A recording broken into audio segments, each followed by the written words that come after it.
Oh, jam! Hello again and welcome to the Mana Pool. This is episode... Hang on. I just put up the live episode as 506. So this will be episode 507 of the Mana Pool. I am Chewie, the lead dork, and I am currently doing something a little strange.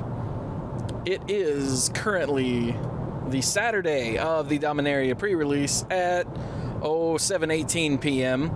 So all the pre-releases everywhere have already started, but I've decided that I am sick of sitting around the house doing that kind of work, so I'm going to go to a place where there are people gathered that have mana in their veins, because magic is going back home, and damn it, this is too good a thing to pass up. So I am on my way to, hang on. I'm in the car, so I'm currently about to get run over. I'm on my way to House of Cards in Winston-Salem, North Carolina, to just go hang out, check out the set, soak up some atmosphere, see how everyone's doing, and I don't know, just ask people what they think of the set thus far.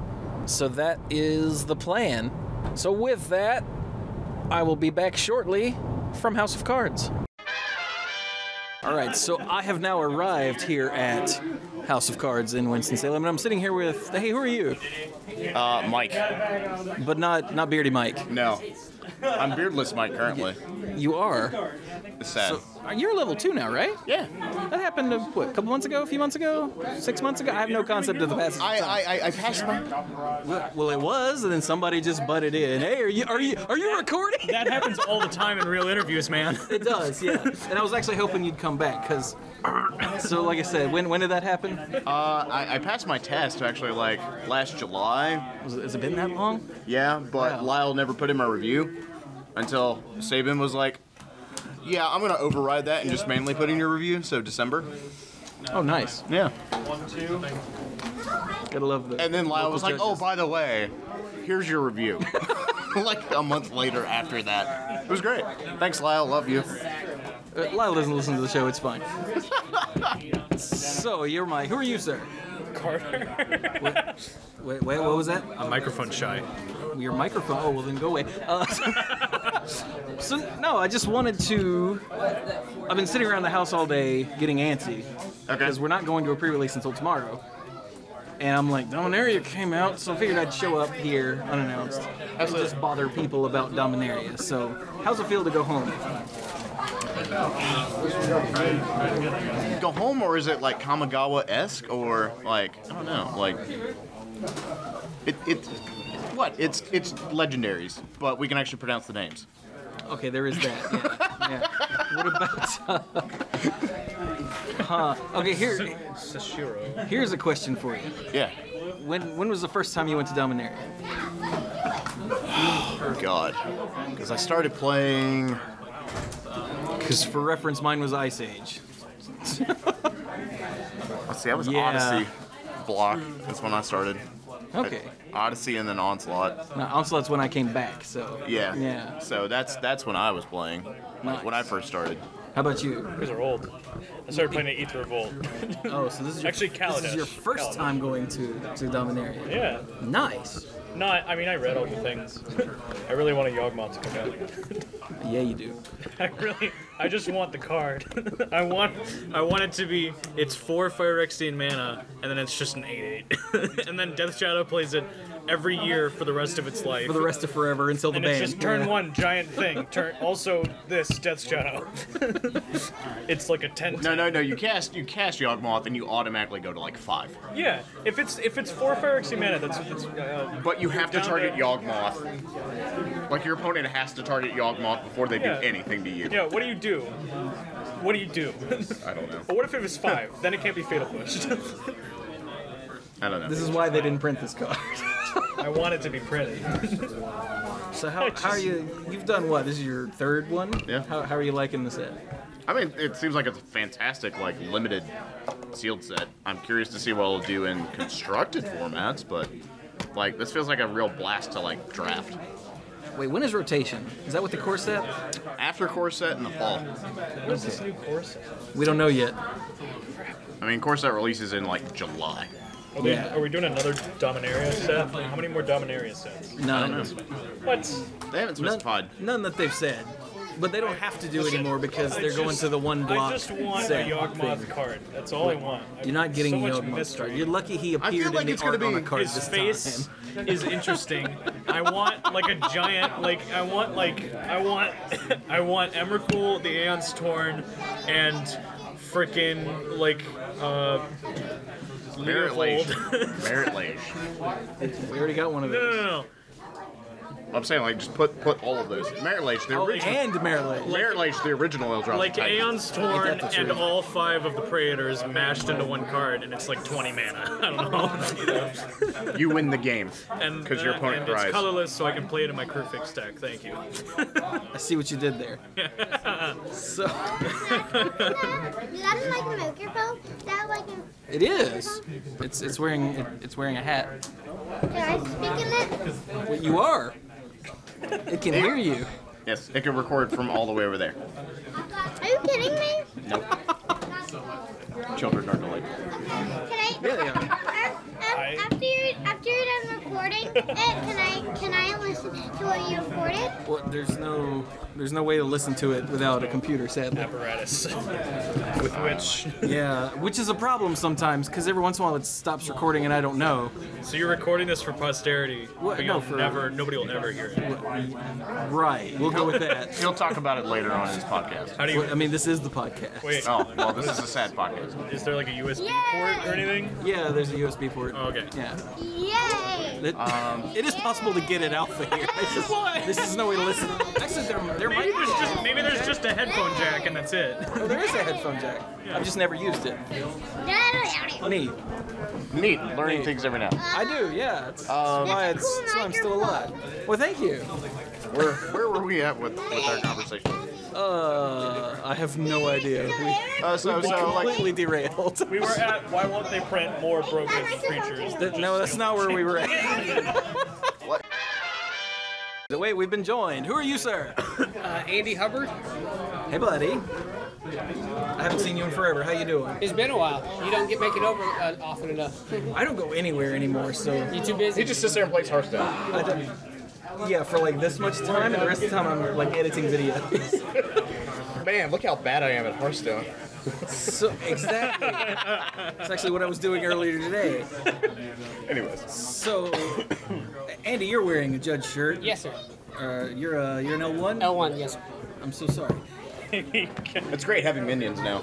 I was. This L2 is area captain. Yeah, this is why I'm so sorry. I like the because of my. introduction. It's great. A judge of PVCQ, they handle all the calls. I'm just there to officiate. You're wearing a judge shirt. I'm just there to sanction it. Well, there's no video, so Yeah, I He gotta. killed a man and took it. I've always said, my wife said I needed some new shirts. I thought it would be easier to become a judge than go shopping with them. I can see that.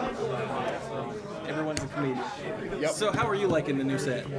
It's very interesting. We actually tried Brawl earlier, and I actually want to try a lot more of that all of a sudden, because that was just...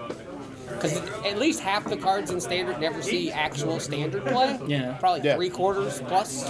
Yeah. So you get an opportunity to see some stuff, so you get that Commander feel a little bit. Nice. Yeah, from what I've seen on Twitter, everyone who's tried Brawl loves it beyond all things. Because it's so much, because a lot of people don't like, all right, we're going to play Commander. Block out 3.5 hours of your life. Yeah. Or alternatively, all right, which of my friends am I going to hate for the next We're week? gonna play Commander. Exactly. You better have Force of Will and freaking Mana Tithe and like Yeah. everything else in your hand. What are we playing? I mean, at least with Brawl, it's not 1v1 commander, and it's not standard. It's somewhere like the happy medium in between. Although I will say, your opponent constantly having Scarab God on turn 5 is abysmal. I think like a Pauper standard would be interesting. Yeah. No, it's not enough cards. Yeah. I'm sorry, I made a face, listeners. You couldn't see it, but yeah. There's a face of Yeah, I was disgust. like, wait, why do they always have, All right, yeah. And then again on turn 7, And then again on turn 9. You know all these decks that are broken. No. What you need to do is what my friend did with his character did. He's like, oh, you're playing a Planeswalker. Sorcerer Spyglass. Perfect. I'm going to name your Planeswalker. Yeah, I have a feeling there's going to be certain cards that will just wind up being auto-include in Brawl. Like So that. if you're white, Gideon's Intervention, and you just name your opponent's Brawl commander. Yeah, stuff like that may actually be interesting to see. Now, Because there's no Derevi. You can't just, well, I didn't cast it. if Brawl actually catches on, that may be an issue. Further question, because I know, obviously, they love Commander at Magic and Wizards because it just makes money for them, but they can't translate Commander to a competitive environment at all. They could with Brawl. Do you think we could potentially see, certainly side of it, but could you imagine a GP Brawl format? I think Nah. Please no. I think there could be. Would Wizards like it, though? That's the real Maybe if they question. feel like they can make money off of it, as a judge, I would hate it because I don't want to have to gotcha. settle disputes over how many times a certain commander was casted. Okay. You are no longer allowed to use dice for that sort of thing, so that's like keeping up with energy. That's what it'll be at competitive. Yep. How's energy kept up? You now have to write it down. Yeah, Because there are counters on a life player. totals. Oh, Same with poison counters. well, there's no experience counters in the standard.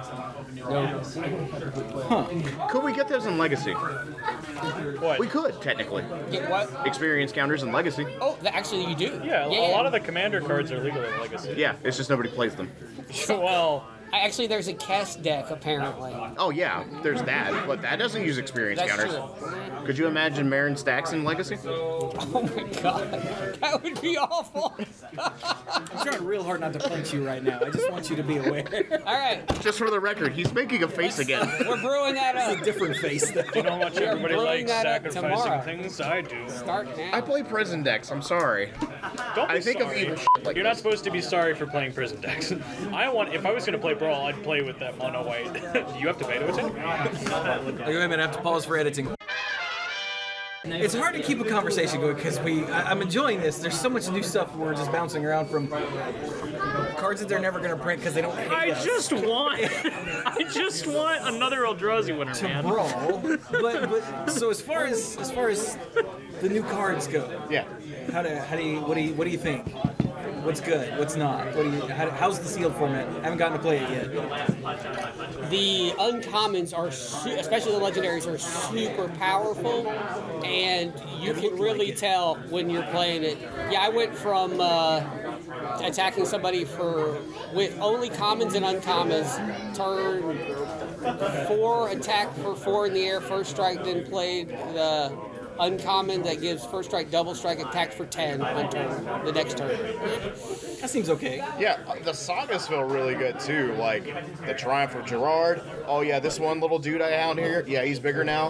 Okay, he's bigger again. Okay, now I'm gonna punch you for a lot and gain life. I'm Eldest Reborn with Siege Gang Commander. Siege Gang Commander, so good. So good. That was Monday Night Magic's preview card. Yeah! It was pretty awesome. Always been really good. Actually, did you have Squee and Siege Gang Commander? Yes, I did. Because you're a monster. What? Okay, that was the first promo I opened, and I was so happy because I was like, I got the one goblin I really wanted. That was the promo I requested for Monday Night Magic, but we couldn't get that one. Sad face. It was I didn't know very you could sad. make requests. Well, since the release notes went out early, Oh, you could. Okay. You were like, please? Blake was like, so we're doing this on a first come, first served basis. If there's one that you desperately want that's been revealed already, then let me know. No promises. And I was like, I don't know what it does, but someone told me there's a new Squee. I want the new Squee because we've got Squee on the podcast. Yeah. So, it would have. But no. No. I bet there was a long list for Squee. It wouldn't surprise me, but Kelly Diggs got to preview it on Twitter, so I guess he ranks over us random podcasters, which he should, so it's fine. But The Eldest director of Dominaria, that Kelly did. Is that what he does? He was like, I don't know, some guy. I mean, I know he's a Wizards person. They move around so much, I don't know who they He are. was director of the set specifically. Oh, then then yeah, he definitely ranks over us. But, like, definitely sagas feel amazing. Like, every one of them feels good except for maybe, like, one. The one that makes the 12-12 that you just scooped? No, that one's good. Okay. That one's You pretty said solid. feels good. It hurts real bad. That's like a really didn't- suicide. I am a block. black mage, man. I am black mage. Hey, I didn't think that would be that good, but twice I've seen somebody with a 12-12 and the other person just sitting there going, Like, only if your opponent has hard removal. Tarmogoyf was like $100 for a reason because it's just a giant thing. keyword big. Sometimes giant things are just good. I think Torgar actually could make a splash in Modern and like black-white token decks. Just like as a one-of. the dude, he gets cheaper if you sack things to him. Yeah. And you you can set your opponent's life total to 10. Oh, right, you right, can right. just oops, I turn forward him with a Lingering Souls. I hate it when that happens. Yeah. Oops. Yeah. I have a big dude, and you're at 10. Have fun. I mean, he's like sort of okay behind too, especially against like Burn or something. Have you run into the dragon yet? No, AJ's got 2 of them. How? It has haste. I know. What dragon? Dargaz reignited? Oh, that dragon? Oh yeah. 7/7 flying trample haste. And it won't For go just, away. Like, oh, well, you can exile it for good, but Yeah. you can't kill it by conventional means. Yeah, it goes away with an 8 counter, and after 3 turns, it comes back. Oh, yeah. But That's another reason. That's another reason yeah. I love Wasteland Strangler. it's sealed. 7 swing. That's pretty much it. Yeah, that hurts. That hurts bad. When it comes out of the egg, does it have haste? Yeah, It always has It has haste on the it always creature. has- Yeah, it's it just a has hasty haste, guy. yeah. So, yeah, 7/7 for 7. Yeah, that's not busted at all. And That's it's fine. I don't just know what you guys are complaining it about. just suspends if it dies. What the crap? And then we have Baneslayer Light. We do have Baneslayer Light. I'd say Baneslayer plus. Plus I one, don't plus know. one. I don't know.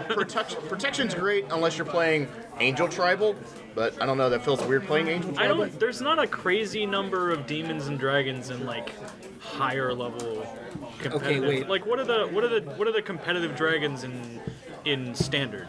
In standard? Glorybringer. Glorybringer? Okay. It doesn't need protection and of it because it's a also 5/5. The second copy of Glorybringer. So wait a minute. Yeah, you need 2 Glorybringers. to kill Andy it. just showed off a scourge of Krug here, Traxos. So prevailing theory when this was revealed was, oh my God, what have they done? Is it, oh my God, what have they done? That looks cool I too. don't know. It I requires a don't have lot of anything. work. I wonder in sealed, affinity. No, because I don't have any way to untap it. I mean, I could play a bunch of Again, bad one and of. bad artifacts, but I don't think that was worth it. Like, a Voltaic Servant is the That's thing you the need. Yeah, that would be really. That's I saw rough. and somebody in sealed. the earlier pre-release had this and 2 of the Voltaic servants. Oh. Yeah, it was gross. That seems rough. Now, the thing I think would be more relevant would be like Joyra and Cheerios. Yeah. That seems really busted. Yeah. And Joyra seems really good for Brawl. Joyra seems really Joyra good for seems everything. really good for Brawl. Joyra seems really good for Commander. If you have any of the sagas, you were right. Yep. When they revealed Joyro, I had a listener tweet at us and say, what's the over-under on this thing getting banned in Commander? And I was like, I don't know, man. I got nothing. I mean, SRAM's not banned, but he's mono white. This thing is in artifact colors. Yeah. And it's so it's all artifacts. Yeah. SRAM is even SRAM's restricted. Yeah, Yeah. he's just artisan Vehicles, equipment. equipment, and auras. Is all 3? Okay. Yeah. But that's Randomly auras, but, you know. I don't know if the fact that it's 1 more mana really. I mean, neither of them are like competitive EDH. actually does it. I don't think. Do you play it in Modern Storm? Actually, No, you just played in Cheerios. Yeah, you play it in Cheerios. You're right. no, yeah. Modern Because then you Storm still has everything all you, wrapped. you still go paradoxical outcome, Yeah. especially with like Mox Ambers. It would be it would be better suited for Cheerios. That's the whole combo. Cheerios is fine. Cheerios is okay. Yeah. Cheerios doesn't need another SRAM. If Cheerios wants it, they'll probably just throw 1 copy in, and it'd be really hard to cast every single time. Is it 4? It's a 4-drop? Yep. Is it 4-drop? That was Yeah. a 3-drop. Red, blue, and 2.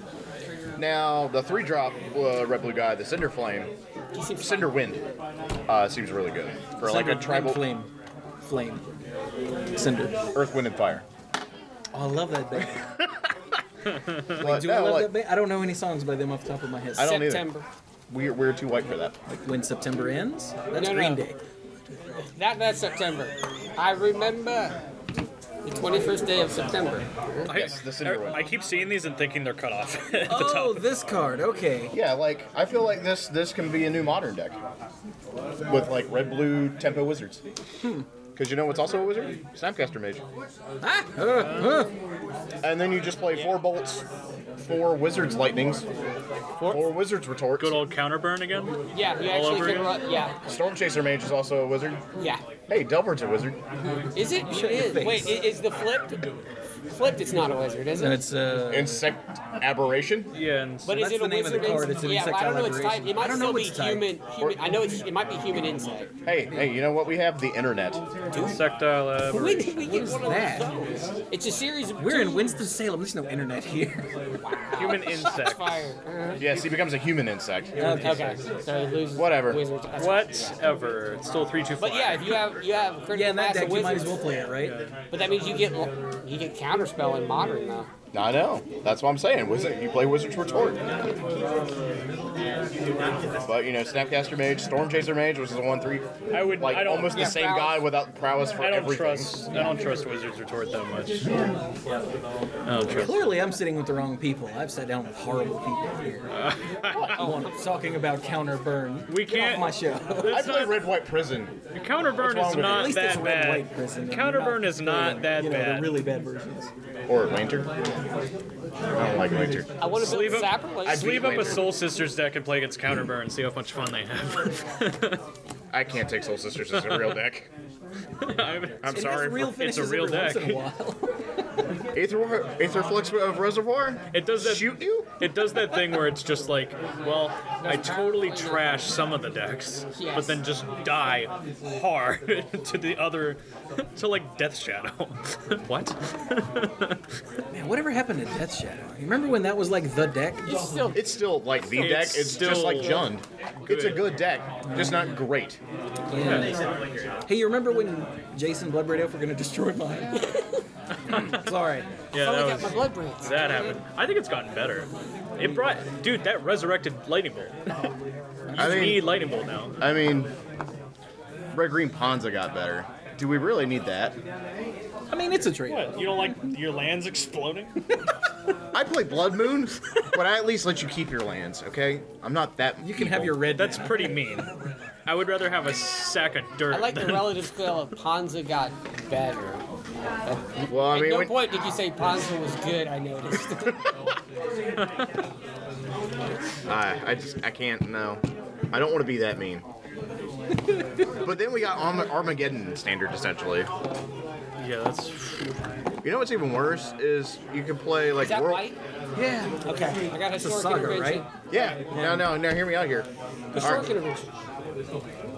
Or alternatively, you play World Shaper, blow up your Fall of Thran, kill your World Shaper. World Shaper is the one that from like Ixalan or Rivals, whenever it dies, Splendid Reclamation, all your lands back. Yeah. Okay, we got a lot of That sack is- outlets. That's no problem. That is swinging. We can make this work. And you're in the colors to kill enchantments. And there's enough. I feel like a deck that's all in on just destroying lands is just gonna die to. Okay, now that you've done One that, drop though, decks, though. what do you do? Yeah. I think what you mean is Exactly. what don't you do? Sylvan, Sylvan Reclamation? yes. Turn them all into 2/2s, get you. yeah, Freaking Dingus Egg. that's a spell, man. Ding- All your lands are 2/2s. Wait, a Dingus Egg? No. You're a dingus egg. Do you know what that does? Yeah, I know what that does. I used to run dingus eggs in decks, man. That's such a stupid name. Don't forget, Ice Age. The quote My is first all. new set was Homelands, because I was sad. The flavor text Yeah, takes exactly. It only went up from there. Thank goodness. Technically everything was up from To be fair, I didn't mind it so much at the time, because it had Baron. Man, Baron Singer was the hotness. You didn't know what good Magic cards were. What? No one did. None had been printed yet. Was that before or after they printed like 7 mana 5/4 legendary creatures? Both. before and after. That was before. Yeah, Yeah, that was Yeah, Legends. and Homelands was terrible. It is great seeing something like, because Yargle is just so evocative of the original Legend set. What is it? It's a 7/4, 3-color, 7 You know, drop. that would actually What's be it do? good. Nothing. It's just a Nothing. That would have been creature. busted in the old Legend set, though. At least Yargle's only monocolored, Yes. and he's Isn't a it? frog Wait. spirit. So that's, I thought it was that's a 2 points 9/3. right there. It is. Yargle. Jesus. New power 9. Hours 9. Punch him. I'm too far away. I think the best thing though was when he put a helm of the host on Yargle. I was That's this ridiculous. close. He killed it before I could. I was gonna live the dream. Well, that actually sounds amazing. It was. I have all the Yargles. That would be amazing, right? Can you wait? Okay. No, the best thing ever was he had the dude that gives buffs to legendary dudes, Arvod. and he put that on him. How big did your Arvod get? 7/7. It would have been a 9/9, but he died. Oh, Can you helm of the host the tokens? Yeah, sure. Any creature. It's like you guys. pseudo protection for your. why did they print a way to have infinite combats in standard? That's What? Because What? who's What? Yeah, helm of the Combat host. Celebrant, With Helm of the Host combat goes celebrant. infinite. why do they keep printing? He made a face. Dude, there's so much. Oh, wow. There's I 2 hadn't cards. I hadn't even. It also makes infinite creatures. All right, did you think about with Godo or Aurelian Commander with that? No, I wouldn't think of that. They're all, Alright, they're same all thing. red. Horrible person. Same thing. People play Boros commander decks? No, you make mono red. Why? In the head. Who enjoys suffering? Oh my god. I enjoy burning players in the face. If you ever had a second combat, you would have so much mana from the head. I know. Just that's why I have aggravated assault. Or Rod. Okay. I guess mono red, yeah. Oh, I remember. Chewie's mine. Dude, there's I so, remember aggravated assault. I there's love that. so much from this set that's good for commander. Tatiova is going straight into like every Simic deck I've ever thought of. All I can think of is how expensive Muldrotha is going to be because everybody's looking for a Muldrotha. Did you see the foil? He got a promo. Yeah. The brand new player gets a promo Muldrotha. It's 60. It was like, oh yeah, I was thinking about playing Commander. Well, there you go. Yeah. You got one of the good ones. Here's your broken general that everybody's freaking out about. Oh. Wait, See, which one's that? That's the black green guy. Sultai It's guy Sultai. that can play any permanent out of your graveyard. Sultai play one of each Oh, permanent right, out yeah. of your graveyard. Beardy Mike already saw that and went, you know, I've been getting sick of the. I forgot the name of it already because I hate it so much. Dredge? No, the commander who's that color. Sidisi? Leovold. No. He was. From one of the old commander sets. This is good commentary. Whose thing? Oh, Freaking- Experiment Crush? Mimeoplasm? Mimeoplasm? Mimeoplasm. Yeah. Yeah, he's like, I'm getting sick of the Mimeoplasm deck. I might be looking at this, and we were like, great. Are you going to play Flash Hulk? Yeah, that's we. I hate you. What? Flash Hulk. Oh, you. Why do you hate me? Because I'm aware of the evil things that other people are already Because doing? you bring them up. This is a gentleman's agreement here.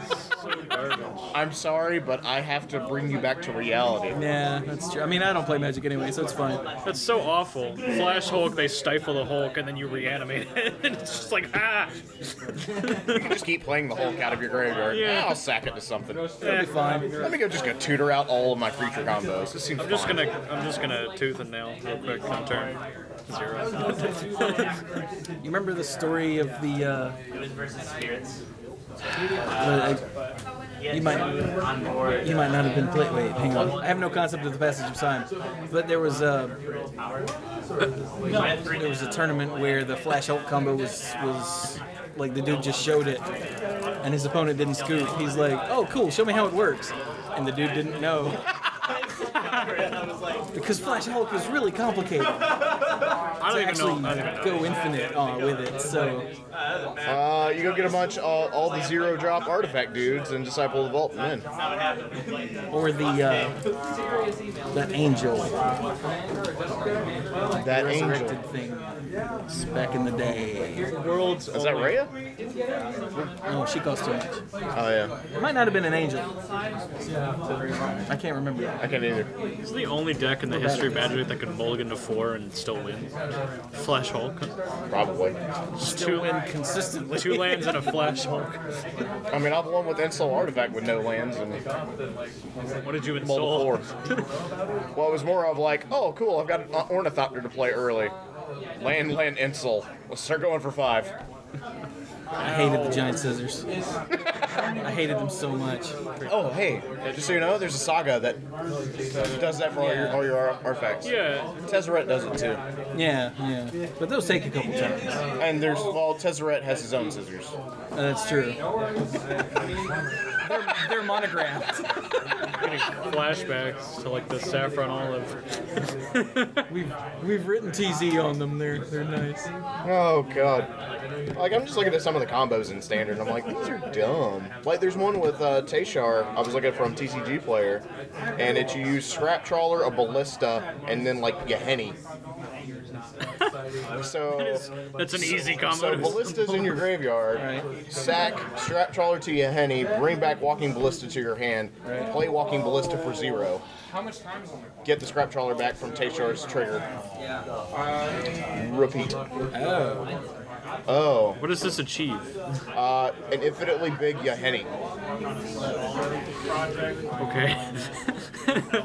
So alternatively, if you have anything that triggers off artifacts entering the battlefield, is also really good. Reckless Fireweaver. That's a super janky combo. Fling is also a thing. It's true, it's in standard. Oh my god. It's gonna rotate out with Yahenni though, isn't it? So. Yeah, I think they were in the same set. No. That's from Amonkhet, but I thought Amonkhet was rotating out with Kaladesh. Okay, Fling is from Amonkhet. Okay. I don't remember things. This was the fling where they're throwing a Minotaur at someone. Yeah, isn't Amonkhet block rotating out with Interval? Yeah. Yay for knowing things. It'll just be Ixalan, Dominaria. Core set and the new set. And so it's after that. They both rotate out in October. The rotation's only in the fall now. Do we have any idea what the fall set is yet? No. They haven't said a word because we're busy being hyped up for Dominaria. Am I wrong that this is kind of what we late? usually know, at least announce it? It seems like we'd have a name by now, which leads me to believe that it's either going to be big news in and of itself, or it's not, and they just want us to enjoy Dominaria for as long as possible. I don't know. I feel like now it's just like a break up the narrative as they want to. Like I feel like it's going to be like a Super Friends kind of thing where it's like, meanwhile, on this other plane. I mean, this is what we're doing now, right? The events of Dominaria Liliana's getting punched in the while face. the Ixalan stuff is going on. Yeah. But like, Now it's like, well, here's what Johnny's doing too, and now back to Dominaria. Here's Now back to Bolus. Nico Bolas choking Liliana. They did say that. Here's Bolus opening up the planar bridge to New Phyrexia. That's a bigger problem. That's a bigger problem. Yaguma's back. Yaguma's Now, back. they said that they would have multiple sets that would be part of the same story and take place on the same thing. They even said up to 3, so they could I potentially think they said spend even the up whole to year. 5. Whatever a year would be is what they said. You know, however many. Which would be releases 3 that- now. Okay. Yeah. So I think that's 3. So it could be that, you know, the next one in the fall could be more Dominaria. It could be. Although, where is this going? But I think they've learned not to shoot themselves in the foot. But, like, you remember we had, what was the set right before Dominaria? Rivals. No, not the standard legal set. The set that came out right before Dominaria. Masters 25. Right. Only one of you remembered that because before Masters 25 came out, all of Dominaria, the release notes got leaked, and everybody went, "Masters, huh? No." Yeah. There's nothing to really spoil in a Master set. I don't even know why they have spoiler seasons because it's just like we know all the cards already. They're in there. They just are or they're not. I don't know. It's nothing new. But as soon as the release notes for Dominaria happened, no one cared about. Well, it's because Dominaria is freaking nuts. Yeah, it is. You know what? It might be returned to Ravnica. Better be. I hope we do that. I hope we wait a while for that. We don't know what Bolus's minion Ralzeric is up to. Plus, we need to see Niv Mizzet die. obviously, they gave up on the whole no more one-drop ramp creatures. I don't know. Okay, so far he's got the planar bridge, then he's got the Immortal Sun. Maybe Like, what is he doing? He's assuming some like his own Oh legacy my God, weapon. he's Thanos. I know. He's assembling the Infinity Gauntlet. Or his own legacy weapon. Go find your round. Okay. Because round 3's up. That's why everyone's standing up. Okay. Okay, that's what I figured. He went to the bathroom. I'm fine. Did he leave his playmat, or is that yours? That's his. No. Oh, he left his stuff too. So okay, I guess he's not going. I think he's checking periods. Cool. No, he didn't go to the bathroom. I don't know where he went. Oh, there he is. Hi, Rooster. Well, this has been a spirited discussion, so I'm gonna stop the recording now so these guys can play the round. Jam! It is now Sunday at almost 11:30 in the morning. I'm on my way to Lucky's card shop so that I may pre-release. Although I have managed to miss the proper exit on the highway due to traffic being in my damn way. Oh well. There's another one right up here. Yeah, I'm a little frazzled. In an effort to get the Tavern Brawl video done last night, I was up until about 3 a.m. and I couldn't go right to sleep. And then I woke up at 9 o'clock, half an hour before my alarm went off. So I'm looking at, if I'm lucky, 5.5 hours of sleep. So yeah, that's nice. But that's okay, because Dominaria is super exciting. I had a lot of fun hanging out with Mike and Andy and Carter at the House of Cards last night. So yeah, hell yeah. And now I'm on the way to meet Mike and Brian at Lucky's.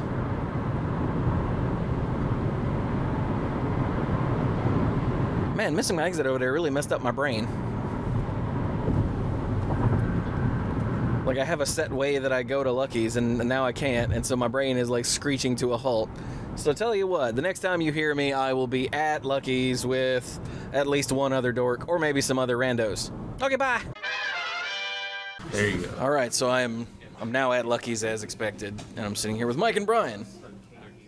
Hi, I'm Brian. I'm the lead Rambler and Tangent Master, and I'm here to play some Magic and chew some bubblegum, and I'm all out of bubblegum. I was also never very good at blowing bubbles. I got bubble gum. Well, actually, I think it's chewing gum. It's probably not very good for blowing bubbles. And he's Mike. Who's Bubbles? I haven't heard that one in a while. And all of a sudden, this podcast just got rated, you know, got rated eh. I got it rated eh. So, yeah, Mike is here too. Yeah, I am. We're all ready and hanging out. But Brian went to a midnight because Brian's a monster. I am, and I performed rather well. So here's the quick breakdown. I do not believe that for a second.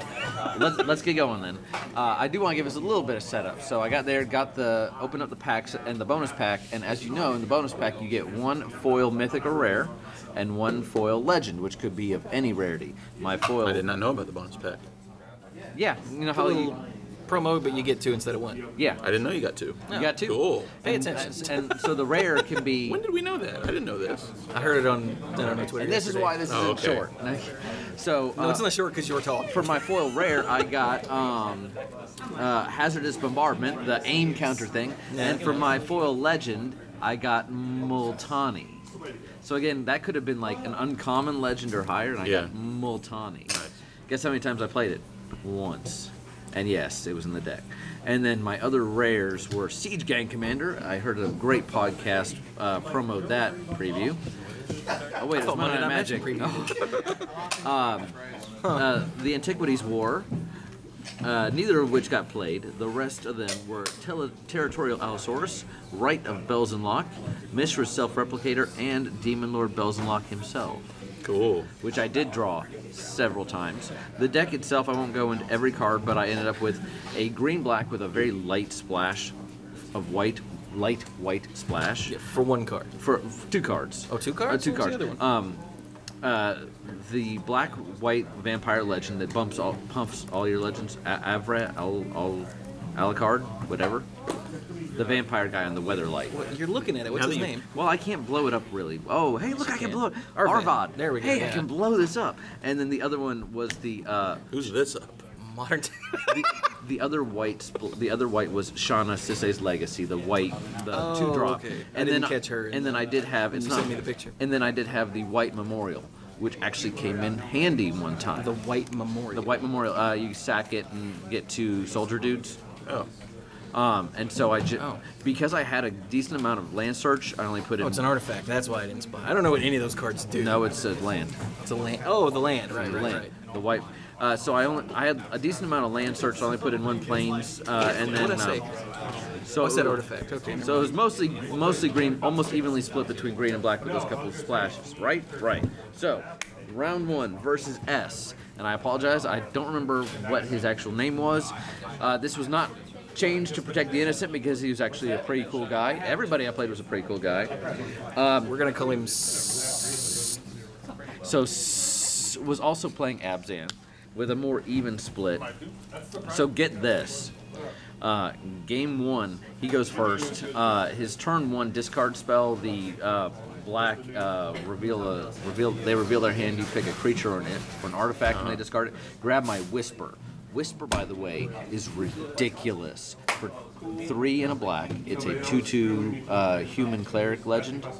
You can tap him and sacrifice 2 creatures. It doesn't say other, it says 2 creatures to bring a creature back from your graveyard. Right. For no additional mana cost. It's ridiculous. I didn't realize it didn't say other. It is ridiculous. So he grabs my Whisper, and what basically happened over the game was I got out Bells and Lock, and I got out Arvad, so I'm able to swing for 8 in the air. But you know what? He has out a legend. I forget the name.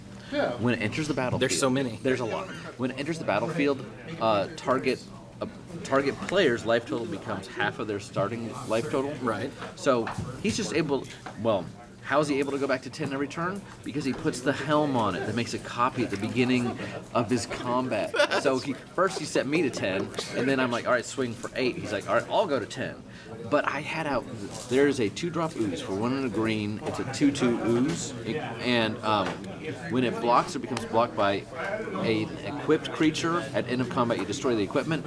So he doesn't send in the original guy. He can. And eventually, I'm able to play the Territorial Allosaurus, destroy the 1 blocker I needed to swing for over 10. That was cool. Game 2, I made a. That's pretty neat. Game 2, I made a stupid attack. He attacks with his 7 power guy. It's the guy that resets the life total. I go down to 3, and he's like, really? I'm like, yeah. And then I alpha strike next turn, and I looked at life total, and I said, oh, you're at 16. Never mind, that was done. In my head, he was a lot lower. And then game 3, he goes 19, 21, I think 19, 21, 20, 16, 8 dead. Oh yeah, that's right. He has no lands for 3 turns. And I got out Multani. It was the one time I got out Multani. Multani has power, toughness equal to the number of lands you have in control. Turn 1 Lawnmower Elves is a really popular thing to do. Don't know if you've noticed over your 20 years of playing Magic, turn 1 Lawnmower Elves, really popular thing.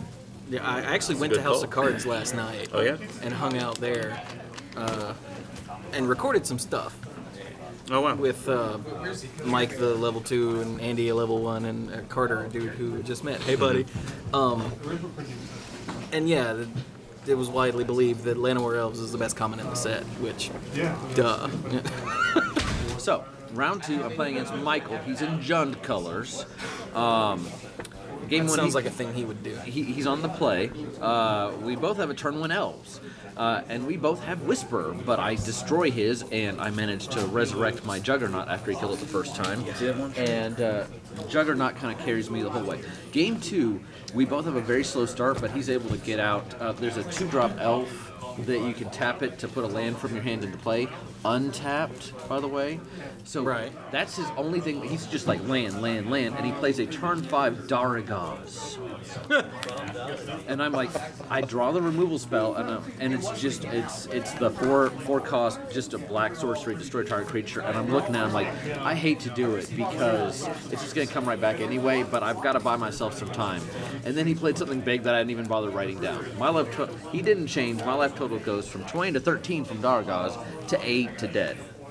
Because Daragaz. Like you do. And then finally in the last game, I keep an almost mono black hand. We're both going along okay, and I play out Bells and Lock, and it draws me 3 cards, which is when I go from 20 to 17, and I win. because it turns out when Bells and Lock draws you multiple cards, and you follow it up with multiple cards like Aravad and Juggernaut, it's a good thing. Hey, Jared. Hey. Oh my God, it's sexy, Jared. I'm going over my stories from the midnight. All right. You're not wearing a hat again. So it's Is this the new thing? The hair. I mean, it is very sexy. I'm suddenly partially aroused. So I'm gonna try and wrap this up before we get the new ones. It's lucky, so we're not gonna start at noon.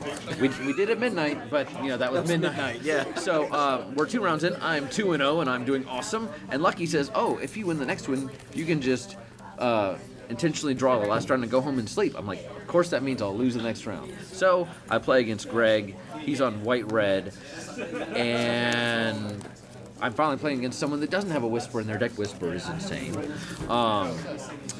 And he destroys me. So game 1, I'm on the play.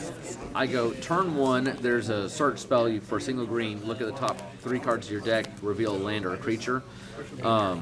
So I grab a land, I play a turn 2 ooze, I'm doing great. I don't have anything again until like turn 5, but he didn't. I thought I was okay. Here's his sequence. I can do this without notes. Turn 2, That's not good. 2 drop the white knight, the white knight variant. Turn 3, History of New Finale. History of yeah. Oh God. Go ahead and get a knight. Next turn. So were you dead in 2 turns? No, not quite. Next turn. Did you wish you were dead in 2 turns? Pretty much. Next turn, it makes him another knight, and he plays the mono white Capuchin, the knight, The one whose name you can't say? the one whose name I can't say. The knight, who's like a 2/3 with vigilance and lifelink, and makes all your auras and equipment cheaper. Not that that matters. Turn 5. His turn 5, and I was on the play. His saga goes off. All his stuff gets the unholy strength, and he plays the 3 white drop Banalish knight that's a glorious anthem, and swings for 20. And I make some blocks, and it doesn't matter. So yeah, and Lucky was watching, and Lucky was like, "Oh God." Sounds like a nightmare. Yeah, I don't exactly remember game. I was wrong. Look, Lucky's passing stuff out right now. He's on top of it. Game 2, I kept a hand with 2 lands and 2 3-cost search spells, And don't draw a third. Boo. Boo. Hey. Oh, I forgot Matt and sleeves. Trade. I brought Matt in sleeves for once. Cool. Way to go, Mike, you idiot. Is that still recording? Did you turn it off? Yeah, it's still Okay, so Thank you. we played a game for fun, and I steamrolled him. Of course. Steamrolled him. Turn 2 Ooze, turn 3 Surveyor. It's the little artifact dude that lets you get something. Turn 4 Rights. Oh, open it for me? Thanks, Jared. Jared has a big scary knife. Turn 4 Rights of Bells and Lock, and he was like, "Uh-oh," and I'm like, turn 5 kicked Grow from Ashes, which is awesome. Yes, it is. Is that the new explosive vegetation? Is that one? Yeah, except they come in untapped. Yeah. And then turn 6, he's starting to do some stuff, so I'm like, okay, here's my kicked Allosaurus, fight that guy, and that's all there is to say. Because by then I had a demon. Nice. So, Okay, well, no one cares anymore because we got our stuff. More later. Okay, so real quick before round 1 starts, I ended up in black-red insanity. Brian. I ended up in blue, white, splash of black kind of combo, kind of not. So Nice. Mike. I ended up in green-blue, live long enough to play 6 drops. Nice. Jared. I ended up playing red-white, pretty much playing all my bombs, and then splashing black for another one. Nice. I have 2 Jozu and a Varix and a Kazarov and I already forgot the guy's name who sets life totals to half. Oh, that guy. Yeah. The story Brian was telling earlier, I was wondering if that was going to come up in Limited, doing it to lift yourself back up to 10, but I didn't expect a crazy example like the one that happened Like to Brian. Hillman Hosts, yeah. Although I did get a helmet host, and Chewie did get the incarnation, so whatever. We're all over it. We've got it surrounded. Okay. All right. So round 1, I think, is about to start. So Hey, real quick, my last round from Friday, round 4. did you not finish that? No. Oh Jesus. So I was moving as quick as I could, and somebody kept interrupting, which reminds you of something, I'm sure. But round 4, this was the against Brandon, and he was playing green-white, and it literally came down to the last turn, and pairings are up. Okay, good. So round 1 just ended. Jake destroyed me with On Sarah's Wings. Did it, friends. And what Indomitable Will? Is that what it's called? On Sarah's Wing. Oh, no, the Indestructible? Yeah. Yeah, Indomitable Will. Indomitable Will. That card is borderline busted. Yeah. I did manage to play Jozu in every game, though, because I have 2 in the deck, so... But it turns out, and hey, I won 1 with a Keldon Overseer. That's what it's called. Yeah. He killed me with my own guy. I felt real bad. It did feel pretty good for me.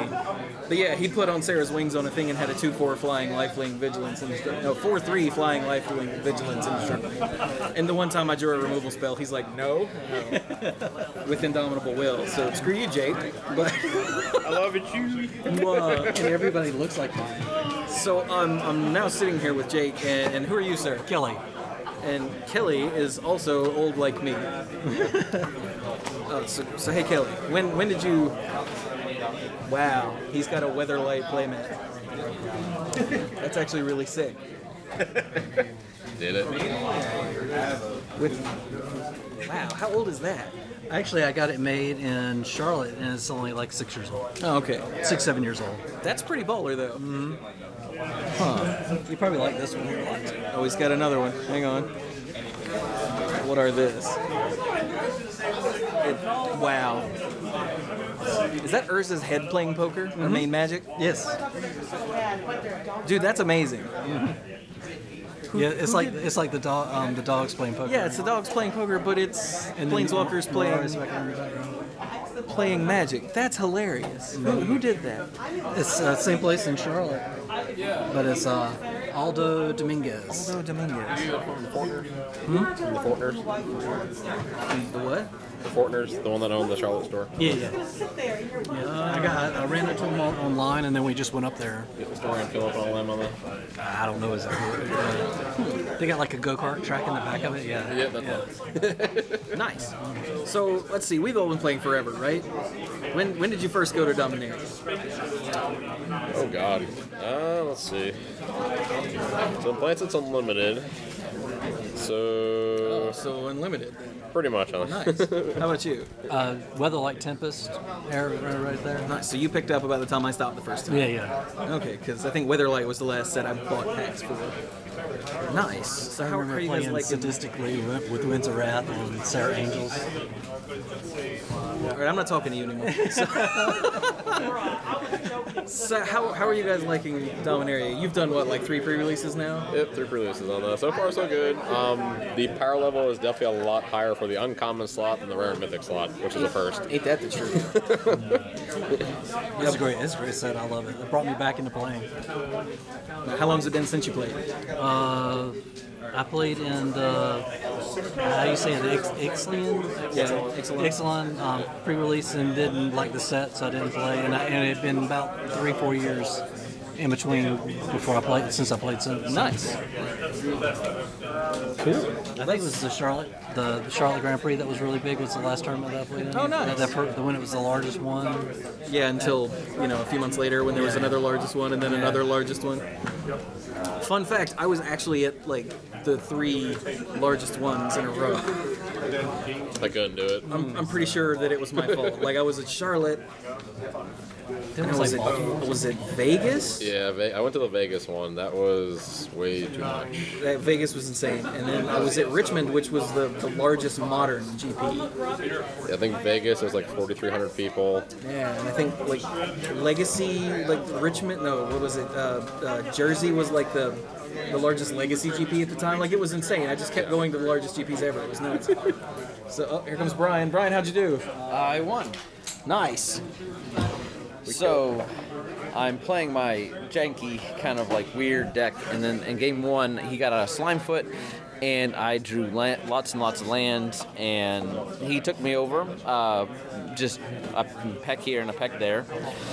Game 2, I got out a turn 1 Artificer's Assistant. That's when you play a historic spell. You scry 1. And then the defining play was I got out the 4-cost legendary white creature, double strike. Other creatures you control first strike have double strike. Right. He had just killed my 1/1 flyer with first strike, so I was a little sad. And then he put it. He did something for a turn, and I played out the Helm of Selves that makes a copy of it. Helm of the Host? Helm of the Host, yes, thank you. Helm of the Host. And he's like, ooh. So he enchants it with the enchantment that makes it a 0/4 wall with all abilities. And I'm like, okay. Next turn, equip, move to combat. He's like, do you get a wall? And I'm like, it makes a copy of the printed card. Right. He's like, oh, okay. And so I'm start swinging in there, and then next turn the token gets a copy of Onsear's Wings to give it +1/+1 vigilance, flying, and lifelink. I'm starting to gain 6 life a turn, and he's like, uh-oh. And he killed that creature, and I used Tragic Poet to bring back Onsear's Wings, and he's like, huh. And then game 3... Have you met Jake? I also hate Jake. Yeah, hey. I killed Chewie with that card. Good job. We had Angel Bird. And my third game was turn 1 assistant, turn 2 Sarah's disciple or whatever, the 1/1 with first strike flying and whenever you play a historic spell. And then nothing for a little while, and then I played the Helm and then started copying the bird. He made the first bird into a wall. He made the first token also into a wall, but he's stuck on 3 mana. And I started getting Deep Freeze? more. Is that the card that makes him into a wall? Something like that? Yeah. And I'm just getting token after token after token. And at one point, I played out Onsear's Wings. He killed the creature who was going to enchant. I played out Tragic Poet, and during his main phase, he used the 4-cost Eviscerate spell to kill the Tragic Poet. He didn't want the Onsear's Wings to come back. I'm like, okay, make another guy swing. I even missed that the tokens gain haste. He had a 2/2 flyer, so I couldn't get through for a little while, and I eventually drew a card to exile his flyer and just kept getting in there.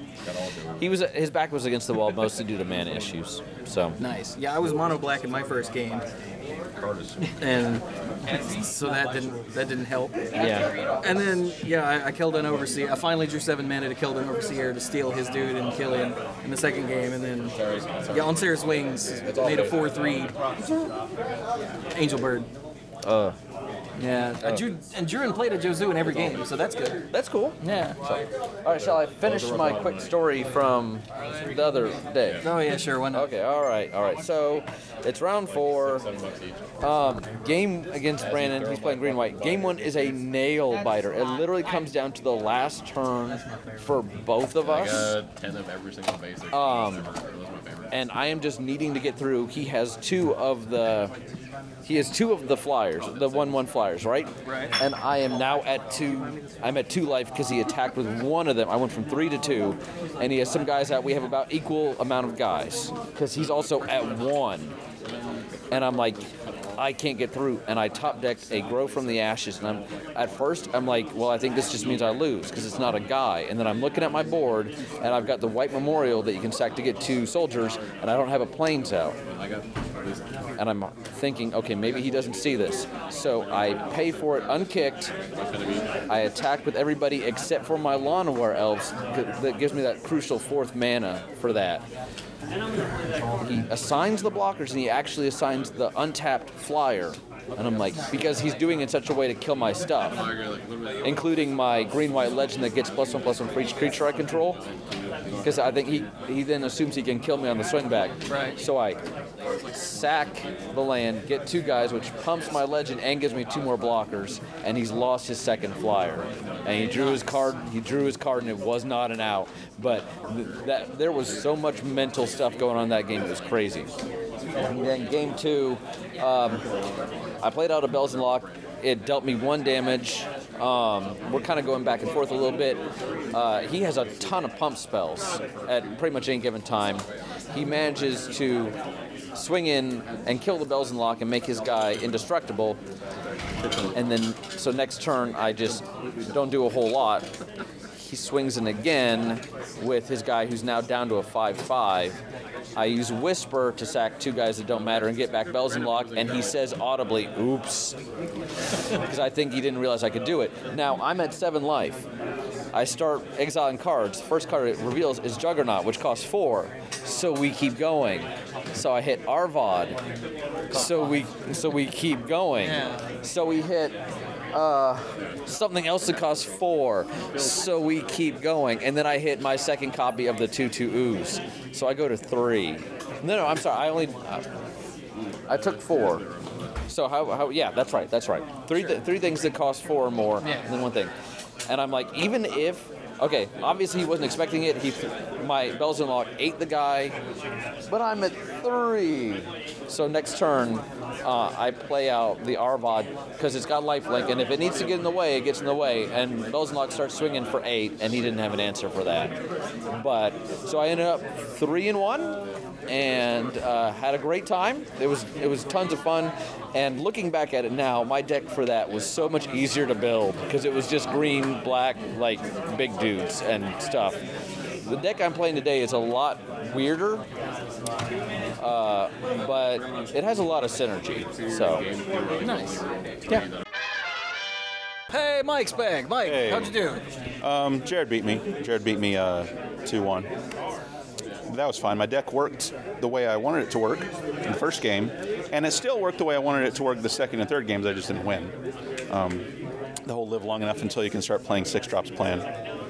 And in game 1, I was able to do that, and then I was able to push through the final bit of combat damage with that spell that wakes up all your lands until your next turn. They get their 2/2 indestructibles with reach and haste. Yeah. So I got that one, and then let's see. Game 2, Jared ended up choosing to be on the draw, which is a little more important for me, just because I need the land, and he was able to get a little bit faster than me. He was playing red-white, and he had a small black splash. He got out early. The guy, it's a 3/2 white common, where whenever he casts an historic spell, tap target creature. And that messed up some blocking opportunities for me a number of turns in a row. So my life total was really, really low. When near the end of the game, he played Gilded Lotus and tapped a blocker. And then he used the Gilded Lotus to help play Phyrexian Scriptures to tap a blocker and get a +1/+1 counter on the on the 3/2 guy that still existed. So then next turn, all the creatures except for the 4/3 at this point got destroyed. So then I just lost. But it was okay. Game 3. I chose to be on the draw again, and my opening hand was that Wake Up Your Land spell and 6 lands, and I was like, actually, I feel pretty good about this. No, seriously, no. But I ended up drawing more lands than I expected to over the next few turns, which wasn't a disaster, but he was able to get some creatures. He got that red guy that's in your deck that makes elementals for the equipment attached to him, but he had a jousting lance too. He was holding a jousting lance, so he was a 5-power first striker whenever he attacked. Yeah, that makes a lightning elemental, so I wasn't able to do much about that. I was able to use the Wake Up Your Land spells to fog and survive for a turn, and I found something. Having 2 of the Merfolk Shaman Lady is really useful to get through my deck and get some life. Yeah, I got 2 of those. I got a promo one and a normal one, but it didn't give me enough time to stall. I guess I'm not talking to anyone right now. It gives me enough time to stall. I know you're listening, but I might as well just focus on this. I was able to get another extra turns of living, but then the turn before I died, I could either play 12. Okay, thanks. I could either play a Verdant Force and still die because I didn't have enough blockers, or I could play the other Tishana and hopefully draw something, and I didn't draw anything, so I still died. But it was good. It was fun.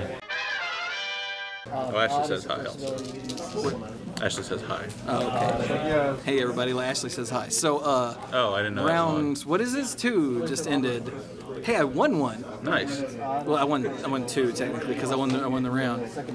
So like, I was playing against Logan, who's I like Logan. He ain't right. So we both had an opening handful of 4 drops and 2 lands in the first game, but I mulled mine away and went 1 drop, 2 drop. Did I have a 3 drop? It doesn't matter, Josu. So I won that game because he didn't mull his. And then in game 2, he played a Weatherlight, so I lost, like you do. And then in game 4, he was man screwed again, and I actually had like 1 drop, 2 drop, 3 drop, Josu. Which, when the deck does that, it's insane. Just didn't do that against Jake, damn it. So yeah, but the Weatherlight is kind of stupid. Crewing for 3 is not enough. He's like, let's have this stupid guy and hit you in the air. I'm going, what the hell? So yeah, that was bad. So Mike was playing. Well, you said you played against Red White Kill You? Yeah. So what does that mean? That means like the aggressive red white pool that exists here with a bunch of 1s and 2s and 3s, and then that 4/3 Keldon guy for 4, where when he enters the battlefield you can discard a card, and if you do, you draw a card. Yeah. Yeah, he's good too, especially when there's a Pegasus Courser helping him fly over and punch me in the head. And that turn that she first did that was really cool because the Keldon guy was already out, and then she went Pegasus Courser, and then the red spell for 1 red, it gives the creature +1/+0 first strike and haste. So she gave that to the Courser and then immediately clonked me for 6, which put me at not enough life at all. I was having some weird problems during those games because even though I'm playing 18 land, I missed my 3rd land drop in both of those games. Blame the shuffler. Yeah, pretty much. Like the game 1, I had 2 lands and the Land of War Scout, who can, tap to give you another land drop, and some stuff. And I said, okay, she chose to play first, which makes sense since her deck was so aggressive. Like, okay, I'm gonna draw lands. I didn't draw lands, that was the problem. So yeah, like I missed my 3rd land drop. I didn't get to benefit from the Scout. And I was able to stabilize sort of, like the Amaranthine Wall helped a lot. I was able to stabilize sort of, but in the end she was just able to run me over and I couldn't get my 6-drop stuff going. So who she had some really good combat tricks. Jennifer? Maybe? Yeah. I can't remember what the sheet said anymore. It said Jennifer or Jessica, and I feel bad that I don't know which one. Fair enough. Yeah, the little blonde girl who I think ended up giving me my last loss in the... Didn't I go 0-4 Rivals? I think so, yeah. Yeah, she was my 4. Okay. Aw. But yes. So, hey, B, you alright? I'm good. Okay. I just had a little something in my eye. Yeah. I was going to say, Brian looks like he's crying, Mike. You're making Brian sad. But then in game 2, I had, I looked at my opening hand, and I had Forest, Island, Divination, and some other stuff. And I'm like, okay, nice. I'm still playing 18 lands. I think this is going to go well. I missed my 3rd land drop. Mike, how many times have you told me if all I got to do is draw, you don't keep it? When I'm playing, I know. I've said that so many times. But I'm playing 18 lands. This should be something it's a reasonable expectation. It's a statistical improbability. That by the 3rd turn, one of those 3 cards, it's reasonable to expect that one of them is a land. But whatever. So that didn't work either. Would you give him the I told you so look? That's close enough. I don't think that was it at all, but we'll and in those games, let's see, I think in game 1 of that match, again, I had to use the turn your lands into creatures things to act as a kind of a fog mode to make some emergency blockers. Damn. And it was so sad because I double blocked the 4/3 Keldon guy who had been given flying, and then she played the upgraded healing set to prevent 3 damage to it and gain 3 life. And I'm like, oh, come on. Why? And I had lost my 4/4 Baloth earlier because she had the +3/+3 give something trample thing, and I'm like, So I lost him in combat, and he didn't even kill the thing he blocked. So. Are you? Yeah, it didn't go well. She had aggressive guys, good combat tricks. I lost. So you're 1-1? No. I lost against Jared, too. Oh, right. Jared beat you, so you're 0-2. I'm 1-1. Yeah. So Brian was 1-0. Brian, how'd you do? I lost. I'm now 1-1. Okay, so Brian and I are playing each other round 3 confirmed. Apparently. Yeah. I played against Brian, spelled the same way, so that's good. And he was on Soul Tie, and I got off to a fairly quick start in the first game. Got out, looks like from my notes, I got out the gain 3 life and switch a basic land into another type. Navigator's Compass? Navigator's Compass. How did I know? Because I'm not playing it. And then I got out the Sarah's Disciple type guy, the flyer. And we're going along, we're trading a couple blows, and he plays out the shaman that gets you life. Shaman guy that gains you life when you play a land and draw a card. Yeah.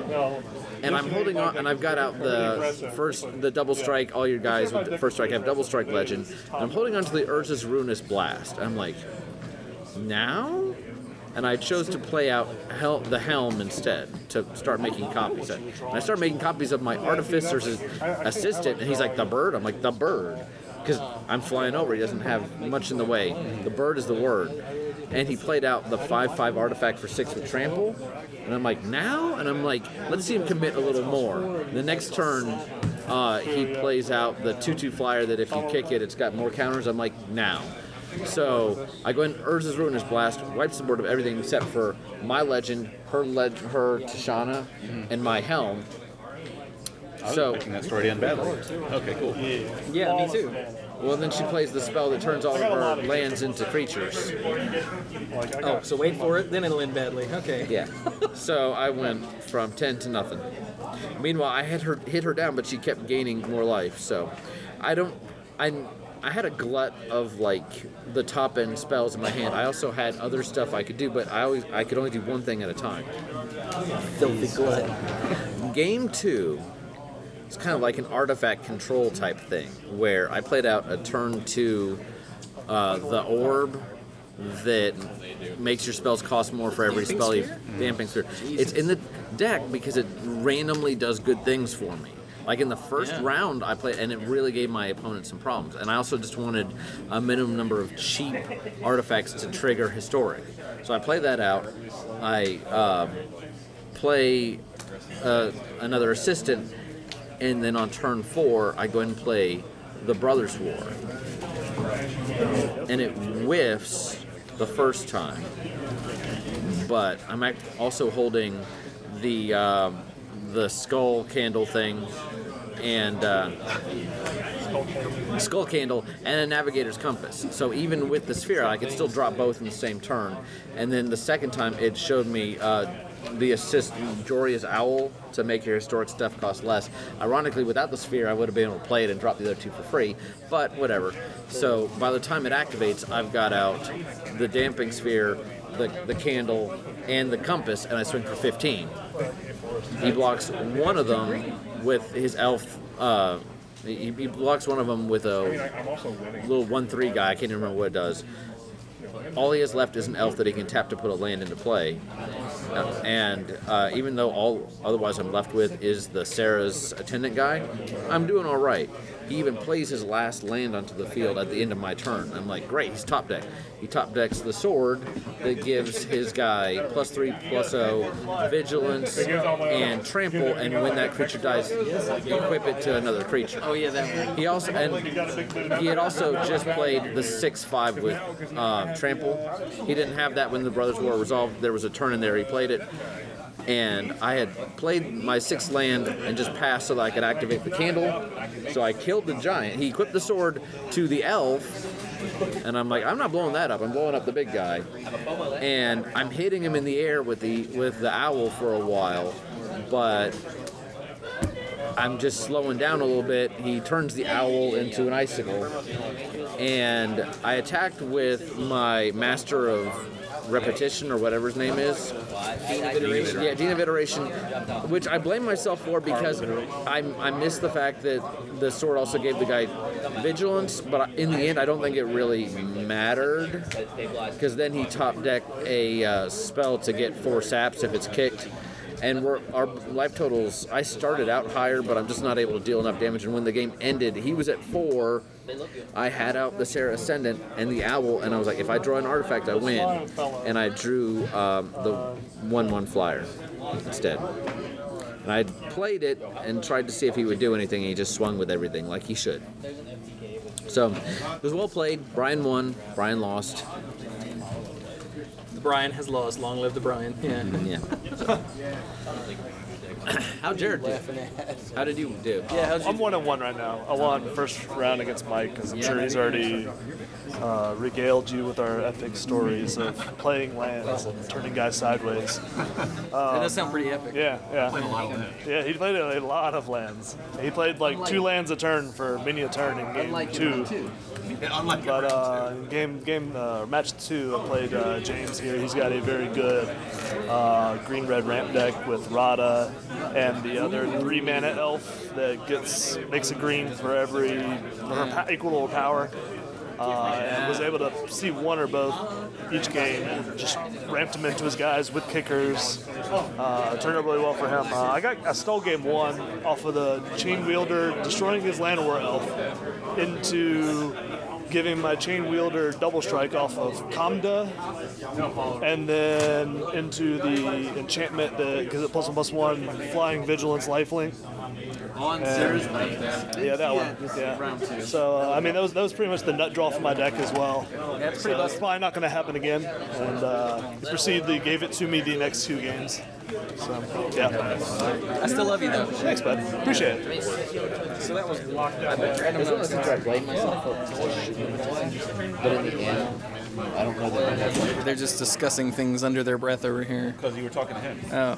Yeah, they're trying to be polite. So, since when? So wait, what happened? What happened? What's this? I was just saying that if Brian had still had Naban on the field instead of accidentally attacking into the guy, he wouldn't have been. Brian would have been at 1 instead of exactly dead after his opponent's left attack, but his board would have been empty, so it doesn't matter. Okay. That makes sense. And the one sapling that would have been left alive would have been holding the sword now, so yeah, that would have been a problem. I suppose if I had then top decked the Yawgmoth spell. Oh, but I don't have a legendary creature in it. Yeah, you didn't. So there. Yeah. All right. So Brian didn't. He may or may not have screwed it up, but it ultimately didn't matter. Yeah. All right. Well, that was round 2. So that was still fun. Digging it? Yeah, still loving it. Yeah. Still loving it. Yeah. So different from what I did on Friday, and honestly, I like that. I don't want it to feel the same every time. My opponent, Brian, told me that at the either at the midnight, I didn't see him at the midnight, or yesterday, he had a pool with 2 Karns in it. Last game I was keeping them off. One of his opponents just simply quit when he played the second card to get one of the cards that he had already put a silver token on. Is Karn that good in limited? No, but I think it might have been more of a salt scoop than anything else. Salt scoops are a thing. I mean, I don't know. I wasn't there, but I could see myself going. Yeah, pay mana, draw some cards. It's usually pretty good. Yeah. All right then. But yeah, like I was saying earlier, there might have been a better deck in my pool that I just wasn't seeing just because it would have been more boring and less interesting. Maybe. But I know my deck isn't good, but I am having fun. I am having fun playing it. And that. Yeah, like I'm being sincere. Yes. And that's all that matters. Yes, it does. You can lose all day, Mike, but Yeah. as long as you're enjoying it. I'd rather not miss my 3rd land drop all day, but I just noticed. barring that. I have an On Sarah's Wings in my pool. I wonder if I should rework my deck to include white. Not for the 1 card, but it is so good. And Arvod. And Arvod, that's true. You didn't put in Arvod? I thought you talked. Oh wow, maybe you should. Yeah, So if there's 2 things you want to do, I mean, you have the compass and you have the 2 telescope guys. Right, but they're all crappy, so I'd have to take out useful cards to put in search. I know, but So I don't know if 2 good cards are worth 3 okay cards and 3 crappy cards. Yeah. But since those are your options since you're in black and red. Yeah, I think I'm just gonna stick with black red. Go for it. Yeah. Yeah. actually managed to go like 1 drop, 2 drop, 3 drop, 4 drop against Logan, which is amazing how well that works with this deck when it happens. It's like, oh, I guess I just win then. Damn.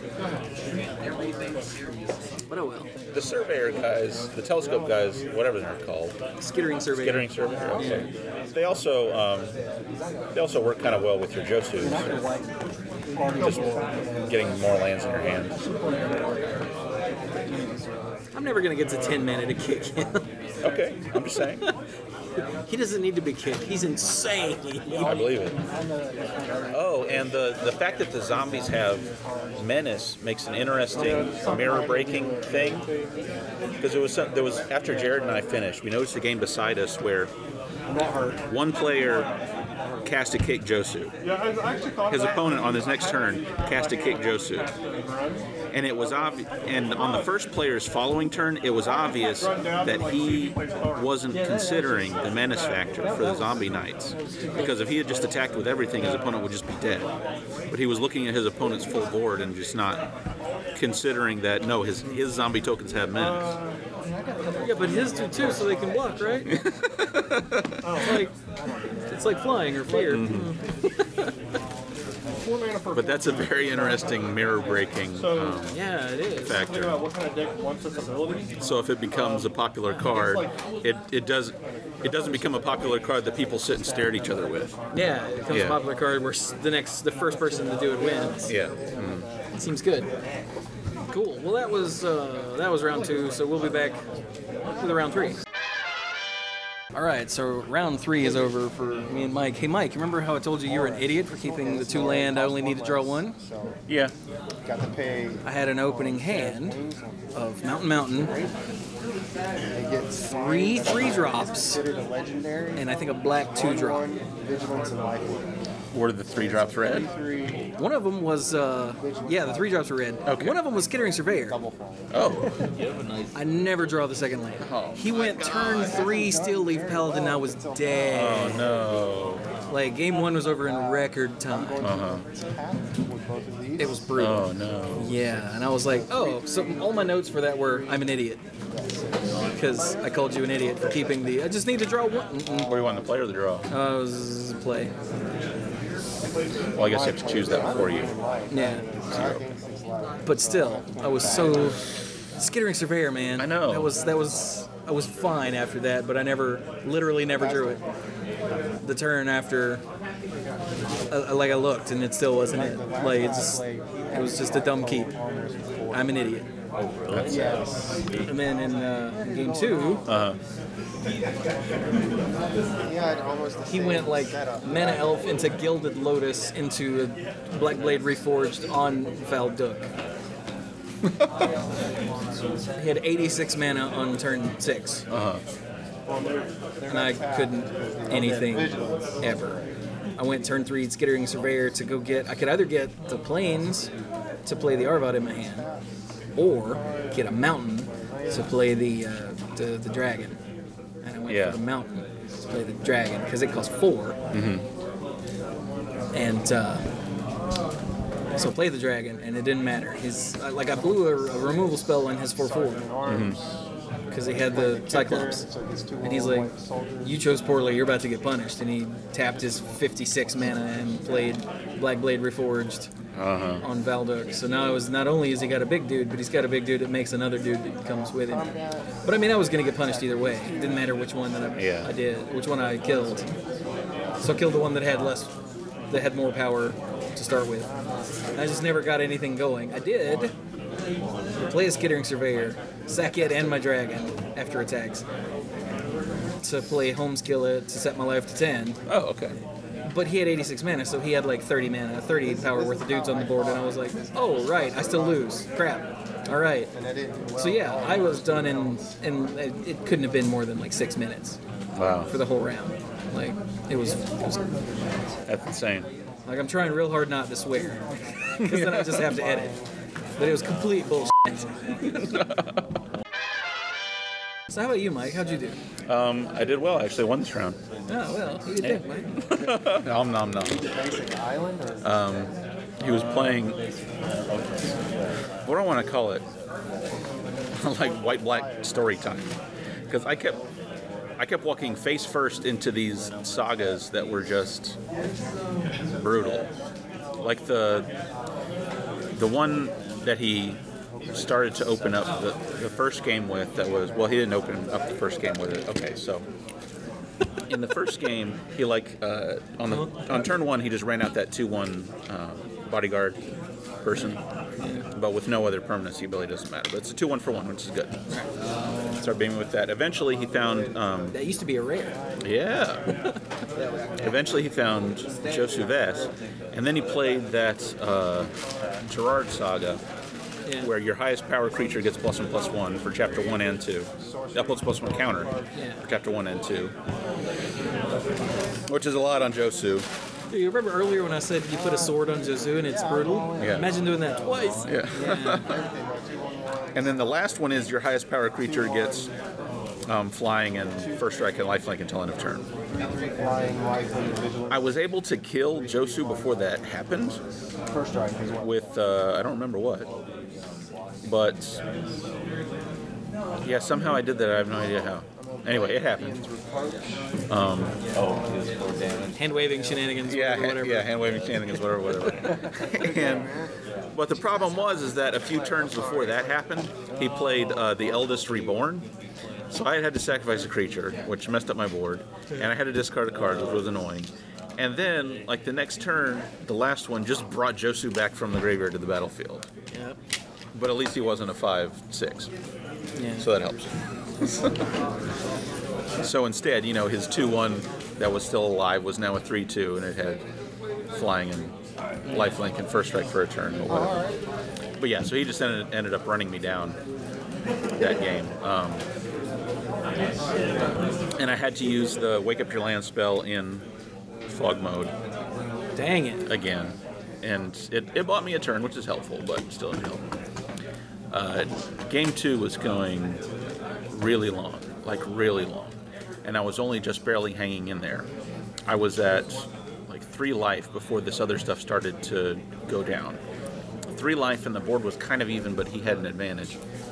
And he played Fall of the Thran. The problem was, for him, was that I had a Tishana on the battlefield. So when my turn came back around, I played my land, I gained 1 life, and I drew a card. Right. And I still had 2 creatures, and I'm like, okay, go.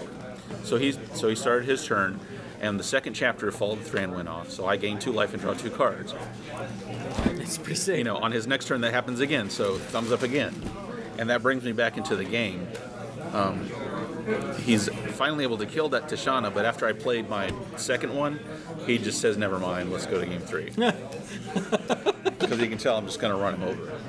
Because he saw some of my big creatures in the first game and in game 2, and he doesn't think he has anything else to say about that.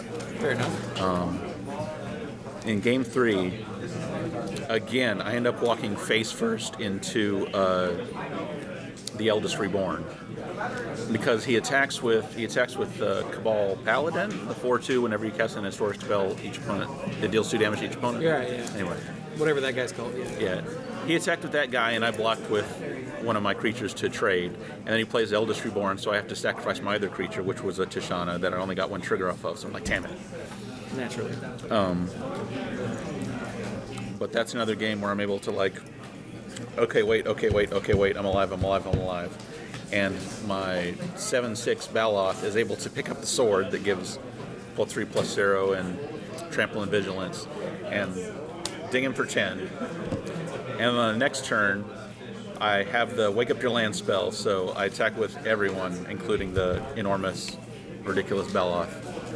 And it's able to win me the game. Nice. Yeah, it was great. I got run over. Yeah, that was horrible. Should not have kept the first thing. That's very sad. Yeah, it was pretty bad. His deck was kind of sick, though. Sounds like it. Yeah. He played the Still Leaf Paladin again in the second game with his 86 mana and a Fire Elemental and some other little thing. So I'm like, okay, I'll go back to 10. I'll make the big dude to block the thing holding the sword. Yep. Oh, wait, but you've got like 13 power outside of that. Oh, okay, I lose. Yeah. Damn. It was pretty bad. It wasn't good. Dude, I got to see something awesome, though. Oh, yeah? What happened? Dude, next to me got revenge on your opponent last round. Uh-huh. I only caught the game 3. Turn 1, he, like, made 2 saps, or turn 2, he made 2 saps. Mm-hmm. Turn 3, he had 2 more dudes. Turn 4, he played Song of Prerelease, tapped them all to play Evra Halcyon Witness. Wow. No? No. That's disturbing. That's probably not good. And I was like, hey, it's our preview card. Oh my god, it's turn 4. Turn 5, he went swing, swap, life totals. She goes, oh, block, run amok? He's like, it's only on attacking creatures. I did that yesterday. And she goes, oh. So, okay. And then she drew a card and was like, yeah, you win. Oh. I was like, hey, Evra, look at her. That was her preview card. Check her out. She's kicking ass. Taking names on turn 4. He played her on turn 4. He's like, Song of Prerelease costs 2. Tap these 4 guys and my other 2 lands for the 6 drop. And I was like, Jesus. So yeah, it's good times. Great oldies. 100.7. I don't think it's an oldie station anymore. I don't think it's been an oldie station since, like, I was in high school. When I was a kid, it was 93.1 around here. I have no idea if that's still an oldie station or not. 93.1? That was to the radio. That was a rock station for a while. I don't know what it is now. Wasn't it? I don't know. I don't listen to the radio. Never mind. Maybe I'm thinking of the Raleigh-Durham area.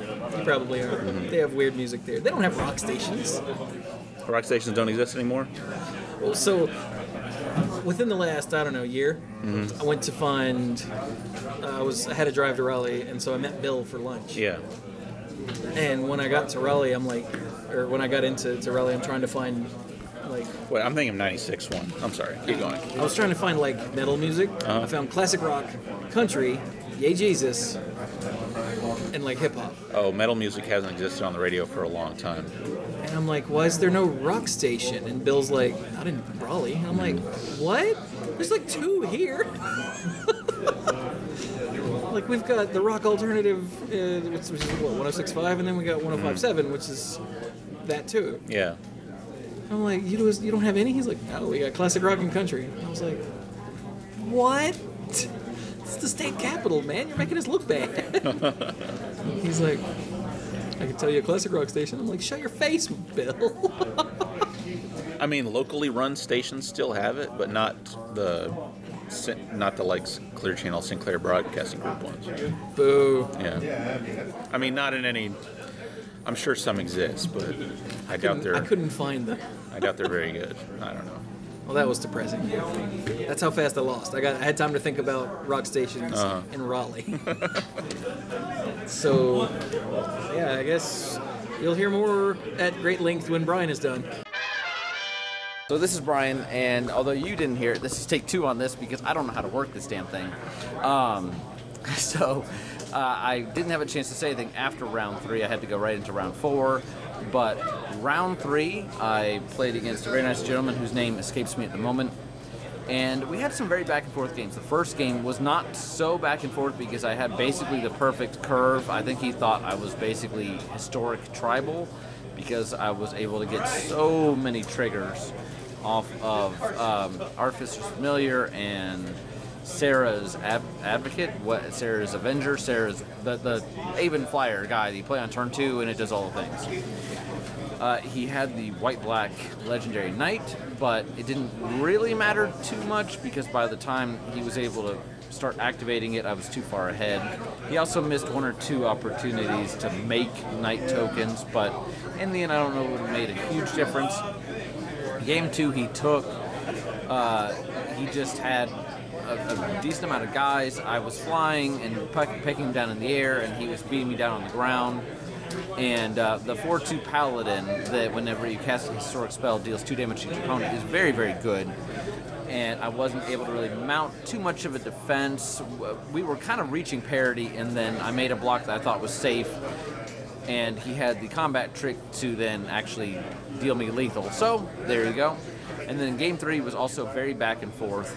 and I had a couple clutch plays where I exiled the Paladin, and he played a Sarah Angel, which was terrifying, so I put it in deep freeze, and then that was probably the play that made sure that I didn't lose. And then finally, even though he had an Icy Manipulator out later, I was able to destroy his last remaining defender and get through. So that was round 3, so I'm 2-1 at that point. Go to play Logan. Logan is playing green and white. And in game 1, I mulled down to 5. Probably should have mulled down to 4, but it was at least somewhat interactive. I was able to draw the lands I needed on time, and I was able to actually play the Brothers' War, which was pretty cool. It whiffed the first time. It got me an Aether Glider the second time, and then he exiled it, which is the appropriate response before you can get to the, machines destroy you, rawr thing. And then, unfortunately, at that point, I don't have a whole lot, and he plays some big guys and runs me over. That happens. Game 2, I kept a 2-land hand. I'm sorry, a 3-land. I kept a 3-land hand that had a Tragic Poet and a 2-drop Aven, and not a whole lot else going on right away. And unfortunately, he curved fairly perfectly. He played turn 2, make 2 saps, turn 3, a 2/3 knight, turn 4, the 4/4 Baloth, and on turn 5 he put on Sarah's Wings, which if you either love that card or hate that card, I think it depends on whether or not you're the person playing it. And I kept hoping that I would draw mine because I had plenty of mana for it. I had a decent target for it to get some life back, and it didn't happen. So I lost, and Logan's a cool guy. Everybody's great. My takeaway is between the 2 pre-releases, I had a fantastic time. I felt like my deck at the Midnight was much, much easier to build. Having Demon Lord, Bells and Lock, and Rites of Bells and Lock, and Whisper and all that makes it much easier. This one was a lot trickier to build, but I still had a very good time, and when the deck worked, it worked beautifully. So it was 2 very, very different experiences. Neither one was a bad experience. So I hope everyone out there is enjoying the set. I hope everybody out there is doing really well. Send us an email, and I don't know that I'll be around after the other 2 are finished. So if you hear my voice later, I was wrong. But otherwise, have a good one, everybody. So that was my round 4 against Jeff. I feel kind of bad, dude. On Sarah's Wings is so broken that it won me both games. Oh, it's great ridiculous. I think anybody that pulled it played ridiculous. Yeah, like I was playing Black-Red, and after round 2, I switched my deck up to Splash for it. It's so good. Because it's so stupid. What card? On Sarah's Wings. What's that one? Creature enchantment, +1/+1, legendary, +1/+1, flying, vigilance, first strike. Names. I didn't do lifelink. I didn't study cards. Yeah, I have. It kicks your mom in the teeth. It's just awful. What if your mom doesn't have teeth? Then it kicks her in her not teeth. Anyway, in the tonsils. So yeah, against Jeff, in the first game, I got him down to 3, and then he drew a removal spell and killed my stuff, and I just kept drawing land and kept drawing land until I drew Keldon Overseer and played it and kicked it and stole one of his dudes and won. And then the next game, I went turn 1, one drop. Turn 2, nothing. Turn 3, Skittering Surveyor for a Plains. Turn 4, Josu Vest. Turn 5, put On Sarah's Wings on Josu Vest. And then just turn 6, I played Varix. Turn 7, I played Kazarov, and he scooped. I'm sorry, but just putting On Sarah's Wings on Josu Vest is enough. So a 5/6 with flying and menace. And vigilance and lifelink. Yeah. What is wrong and with first strike and kick your mom in the teeth and protection from demons and dragons. And yeah, it was bad. I'm trying. So yeah, I ended up 2-2. I guess I should tell Lucky that, huh? You should. Yeah. I want a card. And Mike is still playing, it appears. So I guess more when we get back from Mike, yeah. Well, not yet. No, you have to tell people about round 4. Oh, yeah. So here, talk to people about round 4. All right. So round 4, I was playing against Robert, and he had a blue-white kind of value deck. And he was able to put me in some really bad situations with the Davenant, not Archer. Davenant Archer is the old one. The Davenant, whoever it is. Trapper, yeah. When you cast an historic spell, you can tap a thing. Which hurt. So hold that slightly further away. Slightly further away? Yeah. Okay. What? You didn't make it further away. I didn't make it. What? Is that good? Yeah, you're like Brian. Brian talks to me. Oh, okay. Well, that's why you have this protector thing. So, but that just protects against popping and whatever. Yeah, that's just for wind. Okay, yeah, I got it. All right. Anyway, he had a lot of good auras on his creatures and some kicker spells that made more value. Like the guy who makes 2 soldiers when you pay the kicker cost. That ended up mattering a lot because it did a lot not only to protect his life total, but also to protect his Teferi. That was just causing me no end of problems. Teferi didn't show up in game 1, and I was able to get my huge creatures on the board and finally get around his Davenant trappers to, finally win with a bunch of damage. But in game 2, we got Teferi. He started drawing more cards. And he was able to get me one turn by using the 2 lands he untapped with Teferi to syncopate my big creature that I was trying to play. And eventually he just outvalued me and got me. I couldn't keep up with the cards he was drawing from Teferi, and I wasn't able to beat it down to actually get it off of the board because he just had too many guys sitting in front. And, my 1 flyer and the 2 1 power unblockable creatures just weren't getting it done. Not really. No, not really. In game 3, I had some mana problems in game 3.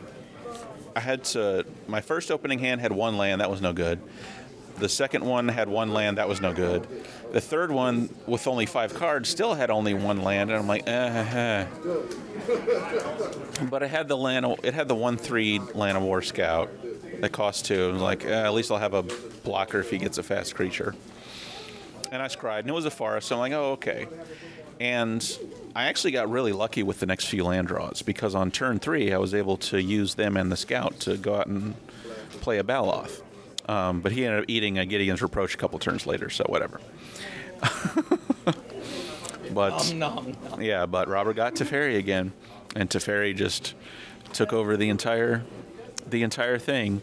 And again, he filled up the board with other creatures and soldier tokens and other things, and I just could not do anything. And eventually, he got Teferi's emblem. And that very first turn he played Teferi, he +1'd him and then untapped land, so he could syncopate your Primordial Worm that you finally. That's right. Play. It happened again. Yeah. It happened again, and that's why I ran out the Primordial Worm first instead of the Groon or the Turtle. Yeah. Because the Turtle having hexproof is actually really important. Yeah. So, yep. He got me. He got me good. And there were, like I was telling Chewie, there were several things. It wasn't completely hopeless. There were several things that could have drawn before the Teferi emblem that would have gotten him off of the board, but it just didn't happen. Yeah. Oh well. So Brian ended up 2-2. Uh huh. I ended up 2-2. Uh huh. Where'd you end up? 1-3. Yeah. At least no 1-4 this time. That's true. That was just me last time. That's an improvement. So we all got a pity pack. We did. I took mine to the car, and Brian held on to his. So you want to crack your pack? Yeah. Yeah, crack your pack. Get in on this. Mike can't actually open packs. What the hell, Mike?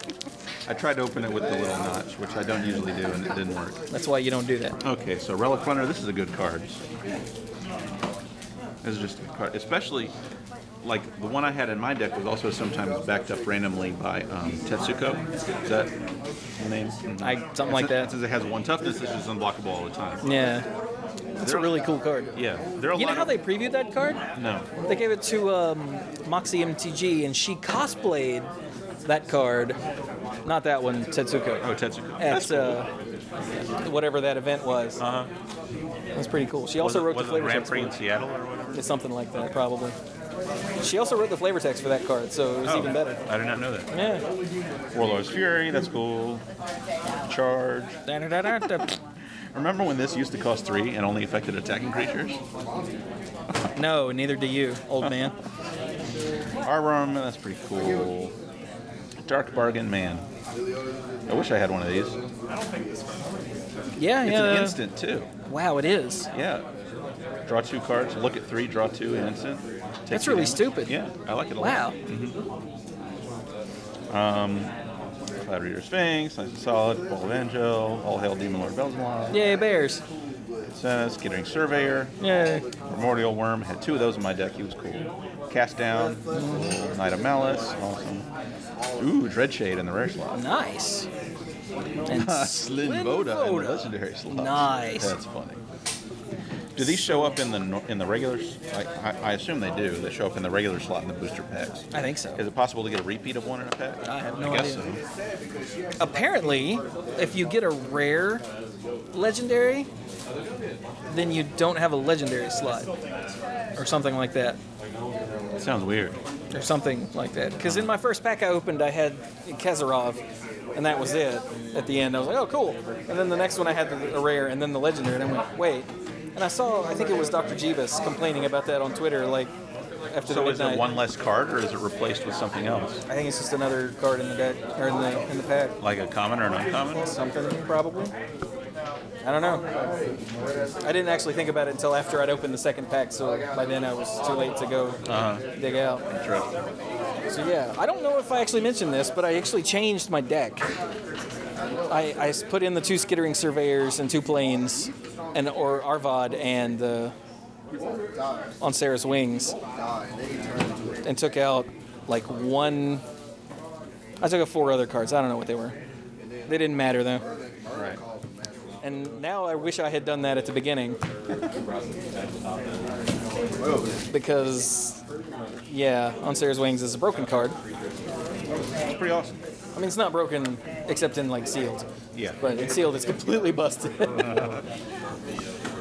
So, yeah, that was Dominaria. Domino's Pizza. I'm glad I was able to make it out. And I've brought Mike's maps. Mike and Brian's maps to them. Mike's is sitting here on the table looking all badass. Thanks again, 10th Tech Priest. You are the best. Bestest. It's pretty awesome. So, do we have anything to wrap it up? It's going to be actually a long pre-release episode because of all the recording I did at House of Cards. Oh, yeah. I forgot about nice. that. Yeah. I look forward to hearing it. But, I mean, I had fun. I went 2-2 and didn't care. Like, it was fun. Except for the game where I lost in like 6 minutes. That was kind of messed up. But other than that, it was awesome. Not game, round. Excuse me, round. Yeah. I think the only times, even though I had a very distinctively losing record with the deck, the only times I wasn't having fun was when, for some reason, I was missing land drops with 18 lands in the deck. And I even made myself play 40 cards. A 40-card deck with 18 lands, but I was still missing my 3rd land drop so many times. I'm like, I don't get this. What is happening? Have you prayed to RNGesus lately? No. I went to regular church today. I probably made him mad. Oh, there's your problem. Yeah. But yeah, it was actually a lot of fun. It's good to see, like, the consensus is that the uncommon slot seems to be more powerful than the rare slot, which is gonna make drafting hilarious. Yeah, that makes limited pretty crazy. Yeah. So yeah, I guess we'll just kill it there, huh? So I will let future editing Chewie go do the honors of reading off the list of patrons. Wait, can I do that? Hang on. Anything that I can do to not make me have to do it later. I've got the Patreon app on my phone. Let's see if I can get in there. Hold, please. No. How about here? No. Wait a minute. Community? No. Okay, that might be a thing I have to get to from... That's not it. Yeah, this is primarily for Patreon users, not creators, except for the lens functionality, which lets you post like behind the scenes photos and videos. So I don't use that because, hey, here's a picture of my computer. Yay. Here's a picture of me recording a video. It's got like There's a video of me taking a picture. My creators. Oh, I can make posts. But yeah, I can't get to the back end apparently to see. Oh, wait. What about this? Hang on. What about this button? Nope. Okay, so I will let Future Chewie open up the recorder and do that. So, we good? Yeah. All right. Well, this has been fun. And take it away, Future Chewie, and hurry up and quit sulking. Jesus. You know, that's 2 weeks in a row that this past Chewie jerk has been bossing me around. Granted, they were 2.5 months apart, but still, I don't appreciate it. But I suppose I don't really have any choice. So, all of the stuff that we do you can find all over the internet as the Mana Pool. Twitter, Facebook, youtube.com/themanapool is the YouTube channel. Twitch.tv/themanapool is the Twitch channel where I play a variety of games, Hearthstone, Overwatch, other stuff. And then there's the Patreon, where you can help support what I do with all of these YouTube videos and Twitch streams and 2 podcasts a week. You can get all of the Mana Pool episodes and YouTube videos early. You can get the odds and ends, all the stuff recorded before and after, both Monday Night Magic and the Mana Pool, along with the early stuff. The odds and ends are uncensored and unfiltered, and just generally unsafe for consumption. And if you are feeling extremely generous, you can become a TMP lifeguard, which gets you the early stuff, the odds and ends, and a shout out on both podcasts, and your name on the end slate for all the videos that go up each month that you support at that tier. So to that end, I would like to thank the following exceptionally generous TMP lifeguards: Kim Ho, Andrew Hunt, Al, Rafe Gall, Corey Cloutier, Paul David, Lance Delicious, Team U, Hellas Are You, John Morris, Stuart's Law, PJ McMullen, Bosco Brittain, Casey, Nathan Hay, Danny Liao, Jason Doan, AJ Javieres, Cody Buckawing, Jake Jansons, Jason Kaus, Brian DeLucci, Stark Maximum, Jimmy Scott, Dan Holm, Mike Miller-Burned, and the Beast Father, Aaron Goodwine. Thank you all so very much for your extreme generosity. You quite literally make this possible. So with that, I guess this has been the Mana Pool number 507, the Dominaria pre-release thing. I hope you enjoyed that beginning bit at House of Cards. Just decided to try something new, so I did. Let me know if that was worth it or if it was just dumb or whatever. But with that, that's it for this episode. So, I've been Chewie. Thank you all so very much for listening, and go play some Dominaria.